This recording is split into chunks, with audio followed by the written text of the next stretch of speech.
हमने, और तू यही ध्यान रख, तेरा और कोई काम ही नहीं है, इसलिए कक्षा में आया है। मॉडल पेपर 1 और 2 के अभी 3 और 4 और समझाऊंगा। आज ही पहले इन दोनों को सॉल्व करते हैं, कल से हम तीसरा चौथा करेंगे, फिर मेरी तरफ से 100% फ्री। केवल हंसने से कुछ नहीं होगा। हाँ, निकाल रहा है खाली। हमने भाग अ और ब अच्छे से समझा दिया है। भाग स में आपके पास और भाग द में अथवा सवाल होंगे। कौन से चैप्टर से स भाग में प्रश्न आएंगे? पहला जो आपका 14वां प्रश्न है, भाग खंड स, सेक्शन स शुरू होगा 14वें प्रश्न से। 14, 15, 16, 17 4 प्रश्न में अथवा होंगे। एक प्रश्न होगा पहले पार्ट का ही, रासायनिक अभिक्रिया और समीकरण। अब इनमें सवाल फिक्स है, संयोजन, वियोजन, विस्थापन, द्विविस्थापन, ऑक्सीकरण, अपचयन, ऊष्माक्षेपी, ऊष्माशोषी, संक्षारण, विकृत, इतना ही तो पार्ट है। समीकरण संतुलित करना, यही तो पार्ट है। इसमें से 6 नंबर के सवाल आएंगे। सवाल पहला क्या कह रहा है? पहला प्रश्न देखिए, क्वेश्चन नंबर 1, निम्नलिखित रासायनिक समीकरण को संतुलित कीजिए। 3 नंबर का प्रश्न है ये। 1 + 1 + 1 इन 3 प्रश्न है। ये समीकरण है NH3 + CuO gives Cu + N2 + H2O। रासायनिक समीकरण संतुलित करने की आपको न तो विधि पूछेंगे, विधि का नाम पूछ सकते हैं, तो हिट एंड ट्रायल विधि। और हिट एंड ट्रायल विधि क्या कहती है? सबसे कम पूर्णांक को गुणे में लिखे आगे और संतुलित करें। यहां सबसे कम पूर्णांक माना जाएगा 2, क्योंकि एक बार तो सूत्र लिखा हुआ ही है। आप कम से कम वहां 2 लगाकर उसको ट्राई कर सकते हैं। तो बोर्ड पर देखिए, यहां आपको देखना है N यानी नाइट्रोजन। नाइट्रोजन यहां कितने हैं? यहां 2 हैं, और यहां ये इस साइड वाले अभिकारक है, इस साइड वाले उत्पाद है। दोनों तरफ तत्वों के परमाणुओं की संख्या बराबर करनी है, और बराबर करने के लिए गुणे में आपको संख्या लिखनी है। अगर कोई वो पूरा यौगिक है तो भी सबसे आगे गुणे में आ जाएगी। तो यहां 2 है और यहां 1 है, तो इसके आगे गुणे में हम 2 लिखेंगे। ऐसे आपको पीछे रफ पेज में करना है, बोर्ड के पेपर में ऐसा करके फिर आगे वापस लिखना है, संतुलित समीकरण हेडिंग लगाकर। 2 लगाने से अब आपका N तो काम बराबर हो गया, छोड़ दें। अब ये हाइड्रोजन, यहां 2 लगाने से हाइड्रोजन 3 दूनी कितने हो गए? 6 हाइड्रोजन हो गए, और इधर हाइड्रोजन कितने हैं? 2, तो इसके आगे गुणे में 3 लिख दो। अब ये पूरा यौगिक फ्री हो गया। आगे चलो, यहां कॉपर कितने हैं? यहां कॉपर कितना है? छोड़ो, अभी इसमें कोई छेड़छाड़ नहीं। ऑक्सीजन देखो यहां कितना है, और यहां ऑक्सीजन कितना है? 3 लगाने से ऑक्सीजन यहां 3 है, तो इसके आगे भी 3 गुणे में लिखना पड़ेगा। ऑक्सीजन इसके साथ है तो कॉपर भी 3 हो गया, और जब कॉपर 3 हो गया तो अब इस कॉपर के आगे भी, अब ये संतुलित हो गया पूरा। 2 मिनट सोचने का काम है, और संतुलित करके वापस लिखो 1 नंबर। दूसरा प्रश्न क्या कह रहा है? अभिक्रिया CuO + H2 gives Cu + H2O। किस पदार्थ का ऑक्सीकरण हो रहा है और किसका अपचयन हो रहा है? देखो, ये पहले का उत्तर हो गया, सेकंड का आंसर CuO, और H2 से ये बन रहा है Cu + H2O। आपको पूछ रहे हैं किस पदार्थ का ऑक्सीकरण है और किसका अपचयन है, उनका नाम और सूत्र लिखना है। आपको ध्यान है, ये एक रेडॉक्स अभिक्रिया है। एक पदार्थ का ऑक्सीकरण हो रहा है, दूसरे का अपचयन हो रहा है। इसका मतलब इसमें 2 अभिक्रिया हो रही है, और उस 2 अभिक्रिया में से एक अभिक्रिया तो ये है, CuO से Cu बना, और दूसरी अभिक्रिया ये है, H2 से H2O बना। अब आपको कैसे पहचानना है? आप देखो, CuO से Cu बना तो इस पदार्थ से ये बना, तो क्या निकला या क्या जुड़ा? क्या निकला या क्या जुड़ा? कोई निकला है या जुड़ा है? निकला है। क्या निकला? ऑक्सीजन। ऑक्सीजन का निकलना अपचयन होता है, ऑक्सीजन का जुड़ना, हाइड्रोजन का निकलना उपचयन होता है, या हाइड्रोजन का जुड़ना और ऑक्सीजन का निकलना अपचयन होता है। तो यहां अपचयन हो रहा है, अपचयन, ठीक है। और यहां हम नीचे लिख देंगे CuO, अपचयन इसका हो रहा है, ध्यान रखना। CuO का यानी कॉपर ऑक्साइड लिखेंगे, कॉपर ऑक्साइड, कॉपर ऑक्साइड का अपचयन, कॉपर ऑक्साइड का अपचयन हो रहा है, Cu में हो रहा है। किस में हो रहा है? और दूसरी बात ये कह रहा है किसका अपचयन हो रहा है, तो कॉपर ऑक्साइड का। तो पीछे रह गया वो अपने आप उपचयन होगा। देखो इस हाइड्रोजन के साथ कौन जुड़ी, ऑक्सीजन जुड़ना, उपचयन। तो आप यहां लिखोगे उपचयन और यहां लिखोगे H2 यानी हाइड्रोजन, हाइड्रोजन का उपचयन H2O में हुआ। इतना लिखते ही पूरा। दूसरी बात यह भी देखें सूत्र में, जिस पदार्थ के अभिकारक के साथ ऑक्सीजन है वो ऑक्सीकारक है, और जब वो ऑक्सीकारक है तो उसका खुद का अपचयन होगा। ऑक्सीकारक है तो उसका खुद का अपचयन होगा। जब इसका अपचयन होगा तो अपने आप इसका उपचयन होगा। कई बार बच्चे डेढ़ होशियार होते हैं, ऐसे प्रश्नों के अंदर यहां पर भी थोड़ी सी अटका देते हैं, ऐसे सोचते हैं टीचर समझ लेगा अपचयन है कि उपचयन है, टीचर समझेगा गलत है। स्पष्ट शब्द लिखना है, उपचयन है तो उपचयन लिखना है, अपचयन है तो अपचयन लिखना है। और उपचयन का दूसरे भाषा में हम ऑक्सीडेशन यानी ऑक्सीकरण भी कहते हैं। ध्यान से समझ लें। ऐसा आपको मैंने 3-4 तरह के प्रश्न समझा दिए, ZN का समझा दिया, 2-3 और उदाहरण समझा दिए। एक नामांकित चित्र की सहायता से विद्युत अपघटन की विधि बतानी है। आप विद्युत अपघटन अभिक्रिया है, एक नामांकित अभिक्रिया चित्र बताइए कि जल का विद्युत अपघटन एक अपघटन है। जल जो होता है H2O, इसका विद्युत की उपस्थिति में जब अपघटन कराते हैं तो हाइड्रोजन गैस और ऑक्सीजन गैस बनती है।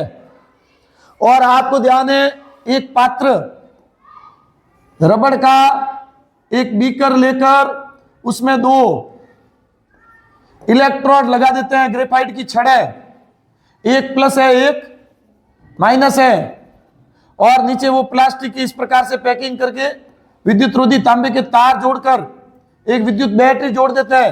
देखो ये प्लस जोड़ा मैंने, तो ये वाली प्लस छड़ है और प्लस का नाम होता है एनोड, ये माइनस है और ये कुंजी लगा दी। ये मैंने मान लो 12 वोल्ट की बैटरी जोड़ दी, इस तार से जोड़ दिया मैंने तार को, ठीक है, ये प्लस ये माइनस। जल से भर देंगे इतना और कुछ बूंदे इसमें H2SO4 की, ये जल डाल देंगे। अच्छा ये माइनस से जोड़ी है तो ये हो जाएगी कैथोड। जल से भरी हुई 2 परख नली उल्टी रखेंगे ऊपर यूं, जल से भरी हुई परख नलियां, 2 परख नलियां, जल से भरी हुई परख नलियां ऊपर रखेंगे। अब आपको ये जल यहां तक बना, देखो H2O में हाइड्रोजन और ऑक्सीजन का अनुपात 2 अनुपात है, दुगनी मात्रा में हाइड्रोजन गैस है। तो हाइड्रोजन जो है वो तो निकलेगी किस पर, कैथोड पर, ये कैथोड है, इस पर हाइड्रोजन निकलेगी। ये इतनी खाली रखें और इसको इतनी खाली रखें, तो ये निकलेगी यहां पर O2, यहां निकलेगी H2, यानी कि कैथोड पर कौन सी गैस, हाइड्रोजन गैस, और एनोड पर ऑक्सीजन गैस एकत्रित होती है। ऑक्सीजन की अपेक्षा हाइड्रोजन दुगुनी होती है, क्योंकि जल के अणुसूत्र में H2O 2 अनुपात 1 होता है अणुसूत्र में। चित्र बनाकर बताना है। इसमें जल में वो H2SO4 क्यों डालते हैं, 2-3 बूंदे, अपघटन आसानी से हो इसलिए। अगर आपको मान लो कि ये सवाल मुझे नहीं आ रहा है, मैं तो अथवा वाला करना चाहता हूं, तो आप अथवा में तीनों ये करेंगे या फिर तीनों वो करेंगे। ऐसे नहीं कि एक उधर से कर लें 2 यहां से कर लें, मेरे को अब ठीक आ रहा है तो नंबर आएगा 0। इन तीनों में अब देखो हर एक प्रश्न में आपको 14 से लगाकर 20 तक के प्रश्न, 14 से 20, 6 प्रश्नों में 7 प्रश्नों में 4 और 3 7 प्रश्नों में आपके पास ऑप्शन है, आपको जो अच्छा लगे वो प्रश्न करें। समझ आ रहा है ना? इन तीनों में से जो अच्छा लगे वो करें। पहला प्रश्न फिर वही है, समीकरण को संतुलित करो। MnO2 plus HCl gives MnCl2 plus H2O plus Cl2। फिर वही देखें, वही तरीका है। मैग्नीशियम एक, मैग्नीज एक है, यहां पर मैग्नीज एक है, छोड़ दो। ऑक्सीजन यहां 2 है, यहां 1 है, तो इसके आगे 2 लगा दो, ये 2 हो गई। फिर आगे देखो हाइड्रोजन 1 है, यहां हाइड्रोजन 2 दूनी 4 होगी, तो इसके आगे 4 लगा दो। क्लोरीन यहां कितनी है? 4 है, तो 2 ये पड़ी, 2 ये पड़ी, संतुलित हो गया, ये संतुलित हो गया। दूसरा समीकरण फिर वही है, ZnO से ZnO plus C gives Zn plus CO बन रहा है, 2 क्रियाएं हो रही है, ये बन रहा है और इससे ये बन रहा है। अभी मैंने बताया था ZnO ऑक्सीकारक है, इसका खुद का अपचयन होगा। देखो ZnO से Zn बना तो ऑक्सीजन निकली, क्या हुआ? अपचयन हुआ भाई। और यहां क्या हुआ है? ऑक्सीकरण या उपचयन। सवाल क्या पूछ रहा है? अगला कह रहा है कॉपर सल्फेट के विलयन में डूबी लोहे की कीलों का चित्र बनाना है। तो वही कॉपर सल्फेट वाला चित्र आपको याद होना चाहिए। एक चित्र है, आगे चलो। 15वां प्रश्न क्या कह रहा है इसका? 15वां प्रश्न कह रहा है साइक्लोहेक्सेन का अणु सूत्र लिखिए। साइक्लोहेक्सेन चक्रीय हाइड्रोकार्बन है और हेक्सेन मतलब 6 है कार्बन, और कार्बन 6 है तो चक्रीय हाइड्रोकार्बन है, हाइड्रोजन हो जाएंगे 12। ये तो इसका अणु सूत्र हो गया C6H12, 1 नंबर आ गया। साइक्लोहेक्सेन का संरचना बनाओ, ये संरचना हो गई, सब जगह कार्बन लगाओ। 6 हाइड्रोजन है, नहीं 12 हाइड्रोजन है, तो 12 हाइड्रोजन में 1-1 2-2 हाइड्रोजन लगेंगे सब में। सब में कितने कितने हाइड्रोजन लगेंगे भाई? क्योंकि कार्बन की संयोजकता कितनी है? 4 है। तो ये हो गया किसका? साइक्लोहेक्सेन का। कितने हो गए? 1 यहाँ रह गया ना, ठीक है। C6H12। इसमें सहसंयोजी बंध कितने हैं? तो देखो 12 तो ये हो गए हाइड्रोजन वाले और 6 ये हो गए, कितने हो गए? 18। तो आप लिखेंगे नीचे ये पॉइंट वाइज चलेंगे। ये पहले का उत्तर हो गया, फिर नीचे 2 नंबर लगाकर ये लिखेंगे, 2 नंबर में फिर नीचे लिखेंगे 18 सहसंयोजी बंध, ठीक है। आगे चलो। निम्न में से एथीन कौन सी है? उपस्थित द्विबंधों की संख्या। देखो एथीन एल्कीन है, कार्बन से दुगने हाइड्रोजन होंगे, यहां तो दुगने से 2 ज्यादा होंगे, वो तो है एल्केन, और दुगने होंगे वो होंगे एल्कीन। तो ये तो दुगने से 2 कम है, और ये तो इसका मतलब यही है, ठीक है ना। ये तो एथाइन, ये एथीन और ये एथेन। तो इसमें कौन सी होगी? एथीन, 2 नंबर वाली। तो 30 आप इस तीसरे के अंदर लिखेंगे सेकंड C2H4। आगे कह रहा है इसमें बंध कितने होते हैं? इसमें कितने बंध होते हैं? इसमें द्विबंध कितने होते हैं? तो एथीन में C डबल बंध C HH कितने द्विबंध होते हैं? 1 द्विबंध होता है। कितना? डबल बंध 1 होता है। समझ आ गया? चलो आगे देखो। अथवा ब्यूटेन में सहसंयोजी बंध। देखो ब्यूटेन है C4H10। देखो 1 2 3 4। अब आपको बंध अभी पता चल जाएगा कितने बंध होते हैं।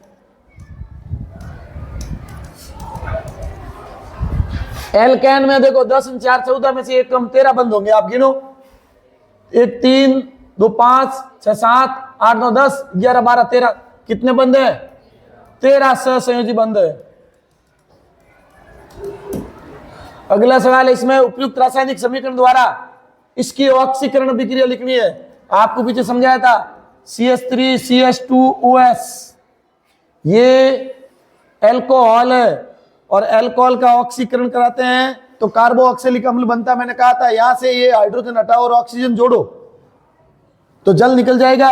यानी कि क्षारीय KMnO4 या अम्लीय K2Cr2O7 की उपस्थिति में इसको गर्म करते हैं तो देखो ये CH3C यहां से ये हटाओ OH मतलब प्लस ऑक्सीजन जुड़ गई और प्लस बन गया H2O।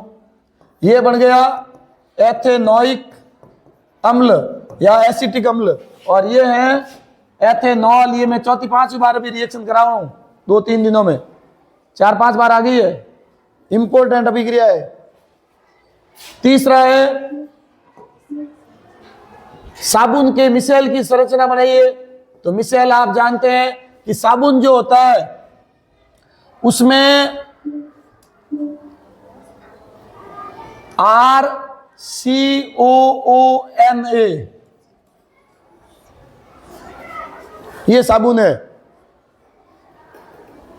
उच्च वसा अम्लों के सोडियम या पोटेशियम लवण ये उच्च वसा साबुन कहलाते हैं। अब जब इसको चित्र में बनाया तो जो R है एल्किल सिरा, ये तो ऐसे लंबी पूंछ वाला बनाएंगे। ये है वो आयनिक सिरा होता है O और ये Na यहां है। और इसमें लंबी पूंछ वाला सिरा जल में भीतर की ओर रहता है, आयनिक सिरा ऊपर की ओर रहता है। तो इस प्रकार से संरचना बन जाएगी, है ना। इस प्रकार से संरचना बन जाएगी किसकी? मिसेल की। अब जिसको मिसेल भी नहीं बनाना है तो वो यहां हो जाएगा। ये क्या है? ये क्या है? अरे ये मैल है, गंदगी है, जो तेलीय है और Na इसके ऊपर लिख दो, है ना। ये मिसेल का चित्र हो जाएगा। ये एल्किल सिरा है। जो एल्किल सिरा है वो अध्रुवीय सिरा है। ये तेल में विलय सिरा है, तेल में विलय, ठीक है ना। या इसको जल विरागी सिरा भी कहते हैं। ये जल रागी सिरा है, ध्रुवीय सिरा है या आयनिक सिरा है, कोई भी नाम लिखे। नेक्स्ट, अगला प्रश्न नंबर 16 क्या कह रहा है? प्रश्न नंबर 16 कह रहा है वर्तिकाग्र पर परागकणों के अंकुरण का चित्र। ये वाला वर्तिकाग्र पर परागकणों के अंकुरण का चित्र बनाना है भाई। ये पुष्पवृंत हो गया, ये पुष्पासन हो गया, ठीक है।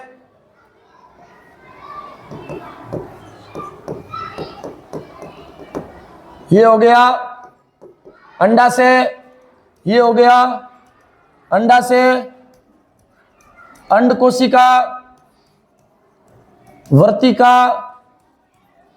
वर्तिकाग्र और ये आ गया कौन? परागकण आ गया। यहां से ये नली बनी जो किसमें पढ़ी थी हमने? रसायनुवर्तन में, है। और इसमें से ये नर युग्मक जाएगा, ये होगी पराग नली। आपको ये चित्र बनाना है, बना देंगे। स्वपरागण और परपरागण, सेल्फ पोलिनेशन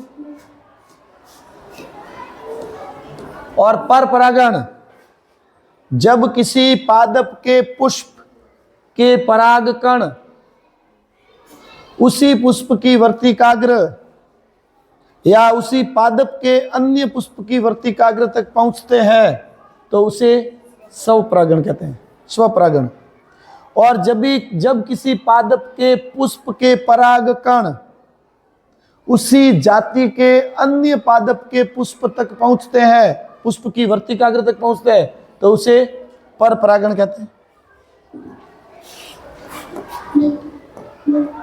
ये नहीं आ रहा है तो आगे चले। अथवा कह रहा है कि पुष्प की अनुदैर्घ्य काट का नामांकित चित्र। तो फिर अभी वही पहले ये बनाए पुष्पासन व्रंत, मादा जनन अंग बनाए। ये मादा जनन अंग हो गई, ये नर जनन अंग हो गए। पुंकेसर, ये पराग कोश में पराग कण, ये जो है वो आपके अंडाशय हो गया। और यहाँ जो है हम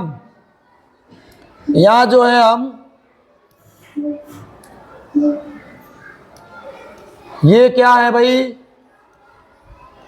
बाह्य दल पुंज, ये बाह्य दल पुंज, और ये हो जाएगी पंखुड़ियां दल पुंज। अब आप यूं पंखुड़ियां बना दीजिए, ठीक है। ये हो जाएगी दल पुंज, ये हो जाएगी बाह्य दल पुंज, ये हो जाएगा पुष्पवृंत, ये हो जाएगा पुष्पासन, ये हो जाएगा नर जनन अंग, कौन सा, पुंकेसर, ये इसका परागकोश, ये इसमें परागकण, ये इसका स्त्री केसर यानी मादा जनन अंग, और ये इसकी वर्तिकाग्र, ये इसका अंडाशय, ये इसका वर्तिका। कुछ तो लिखे हैं, कुछ तो लिखे हैं। और पुष्प तो सबने देखे हैं, और ये बाग भी सबने देखे हैं। ये जो पुष्प के ऊपर से पीला पीला पाउडर निकलता है वो उसके पुंकेसर है। असली को नहीं, वो नकली है।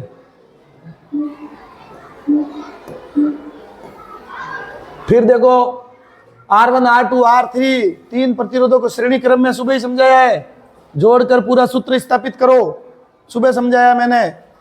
ये प्रश्न पूरा ही सुबह समझाया है। आवेश Q T और धारा I में संबंध, इसको तो आप चित्र बनाकर पूरा ऐसे चित्र बनाए, R1 R2 R3 R2 R3, धारा सब में सेम होगी I, बैटरी लगाए, कुंजी लगाए, पूरा R हो जाएगा। ये V है, यहाँ हो जाएगा V1 V2 V3, आप ज्ञात करेंगे तो R बराबर जाएगा R1 plus R2 plus R3 ज्ञात करना है। और इसमें लिखोगे I बराबर क्या हो जाएगा, Q बटा T एम्पियर, Q का मात्रक होता है कूलाम बटा सेकंड बराबर एम्पियर हो जाएगा। ये सुबह मैंने कराया इसलिए वापस नहीं, अभी ये भी मैंने सुबह कराया था, सेम प्रश्न है ये। पहले 6 और 12 दोनों समांतर क्रम में है, इन दोनों को पहले सरल करेंगे। 1/6 प्लस 1/12, 6 दूनी 12 और 12 एकम 12, 3/12 उल्टा हो जाएगा 12/3 बराबर 4। अब ये 8 और ये 4 क्या हो जाएंगे श्रेणी में, तो R बराबर जाएगा 8 प्लस 4 बराबर 12, ओम उत्तर आ जाएगा। प्रतिरोध धारा ज्ञात करनी है, I बराबर V बट्टा R, V कितना है 12 और R कितना है 12, तो कितना आ जाएगा 1 एम्पियर हो जाएगा। जूल के तापन नियम का सूत्र लिखना है, H बराबर I स्क्वायर RT, अभी कराया विद्युत वाले चैप्टर में, अभी कराया ये विद्युत वाले चैप्टर में। आगे देखो, उसके बाद 18वां सवाल क्या कह रहा है, खंड द शुरू हो गया। खंड द में 18वां प्रश्न कह रहा है जिप्सम, ये सुमेलित करना है तो सही के सामने सही लिखना है। जिप्सम का सूत्र कौन सा भाई, 4 नंबर वाला है। ये जिप्सम विरंजक चूर्ण कौन सा है, हाँ CaOCl2, बेकिंग सोडा। ये पीछे रह गया वो प्लास्टर ऑफ। जब साधारण नमक जलीय विलयन में विद्युत धारा प्रवाहित करते हैं सोडियम हाइड्रोक्साइड बनता है, ये पढ़ा है आपने, NaCl प्लस H2O। आप विद्युत धारा भेजेंगे तो 2 चीजें बनेगी, 3 चीजें बनेगी, NaOH, H2 और Cl2, ये दोनों बनेंगे कैथोड पर और ये बनेगी एनोड पर। पूछ क्या रहा है, X गैस बनती है, फटफट फटती है, Y कीटाणु नाशक है, तो X ये है, X बराबर हो जाएगी हाइड्रोजन और Y बराबर हो जाएगी क्लोरीन गैस H2 और ये Cl2। ये नहीं आ रहा है, आगे चलो, नहीं आ रहा है तो अथवा देखो, अथवा क्या कह रहा है, नींबू के रस की pH 2.2 ठीक है, सिरके की इतनी है, जठर रस की इतनी है, ये इतनी है। प्रश्न तो अब है, उपरोक्त सारणी के आधार पर पदार्थ में हाइड्रोजन आयन की सांद्रता का घटता क्रम लिखना है। हाइड्रोजन आयन की सांद्रता का घटता क्रम का मतलब है सबसे ज्यादा हाइड्रोजन आयन किसमें, जिसकी पीएच सबसे कम उसमें हाइड्रोजन आयन सबसे ज्यादा। पीएच और हाइड्रोजन आयन एक दूसरे के व्युत्क्रम होता है। हाइड्रोजन आयन की सांद्रता बढ़ती है तो पीएच घटती है। तो ये कह रहा है हाइड्रोजन आयन की सांद्रता का घटता क्रम, घटना का मतलब है सबसे ज्यादा हाइड्रोजन आयन किसमें, जिसकी पीएच सबसे कम है। सबसे कम पीएच किसकी है, जठर रस। तो उत्तर हो जाएगा जठर रस। जठर रस से बाद में आप यहां ऊपर लिखेंगे हाइड्रोजन आयन की सांद्रता का घटता क्रम। कौन सा क्रम लिखना है, इसके बाद में फिर किसकी आ जाएगी, नींबू का रस। नींबू के रस के बाद में सिरका, और सिरके के बाद में टमाटर खाओ। फिर जब एक सोडियम यौगिक X तनु HCl के साथ क्रिया करता है तो लवण जल बनाता है। X पाव रोटी मुलायम स्पंजी बनाने में, तो पाव रोटी बनाने में क्या काम लेते हैं, सोडियम बाइकार्बोनेट। और आपको ध्यान है इसके HCl से भी क्रिया कराते हैं, तो धातु का हाइड्रोजन कार्बोनेट है, NaCl बनेगा, H2O बनेगा और CO2 गैस बनेगी। ये कह रही है ठीक है, गैस को चूने के पानी में ये दूधिया कर देती है। यौगिक X और Y का नाम पूछा है, समीकरण पूछा ही नहीं है। तो यौगिक X बराबर ये है NaSCO3 सोडियम बाइकार्बोनेट, और Y क्या है, गैस है। कौन सी गैस है भाई, CO2 गैस है। कौन सी गैस है, CO2 गैस है। कितने प्रश्न हो गए,